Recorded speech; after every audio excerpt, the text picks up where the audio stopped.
മണലൂർ മണ്ഡലം 12-ാം ward Congress committee Mahatma Gandhi കുടുംബ സംഗമം നടത്തി. മുൻ എം.എൽ.എ. എം.പി. വിൻസെന്റ് ഉദ്ഘാടനം ചെയ്തു. പഴയകാല കോൺഗ്രസ് നേതാക്കളെ അനുസ്മരിച്ചു. മുതിർന്ന കോൺഗ്രസ് നേതാക്കളെയും കലാകായിക രംഗത്തുള്ള പ്രതിഭകളെയും ആദരിച്ചു. വാർഡ് കോൺഗ്രസ് പ്രസിഡന്റ് ജോയ്സൺ നെല്ലിശ്ശേരി അധ്യക്ഷത വഹിച്ചു.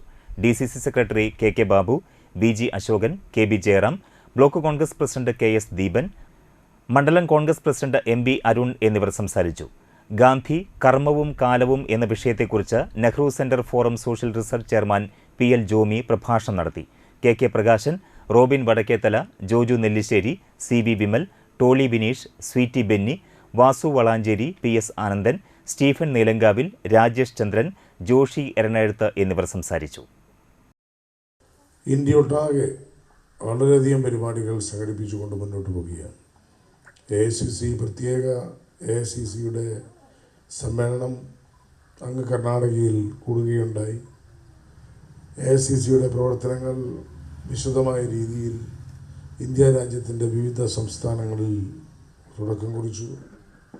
അനവധി പ്രവർത്തനങ്ങളിൽ സിമ്പോസിയങ്ങൾ, ചർച്ചകൾ, സഹായ പ്രവർത്തന രംഗത്തെ ഏറ്റവും അനുബന്ധികമായിട്ടുള്ള പ്രധാനപ്പെട്ട രാഷ്ട്രീയ വിശകലനങ്ങൾ തുടങ്ങി രാഷ്ട്രീയ രംഗത്ത് ഇന്ത്യ രാജ്യം സ്വാതന്ത്ര്യം ലഭിക്കുന്നതിന് വേണ്ടി ഇന്ത്യൻ നാഷണൽ കോൺഗ്രസിൻ്റെ ചലിക്കുന്ന ഒരു വലിയ പ്രസ്ഥാനമാക്കി മാറ്റാൻ മഹാത്മാഗാന്ധിയുടെ വരവോടുകൂടിയാണ് ഈ ഇന്ത്യൻ നാഷണൽ കോൺഗ്രസ് പ്രസ്ഥാനത്തിന് ബ്രിട്ടീഷ് ഈസ്റ്റ് ഇന്ത്യ കമ്പനിയെ കൈ ചൂണ്ടി ഇന്ത്യയിൽ നിന്നും അകറ്റാൻ, ഇവിടുന്ന് കടത്തിവിടാൻ, ഇവിടുന്ന് പുറത്തേക്ക് കടക്കാൻ ഉണ്ടായ സംഭവത്തിൻ്റെ ആരംഭം കുറിക്കുന്ന സമരങ്ങളുണ്ടായത്.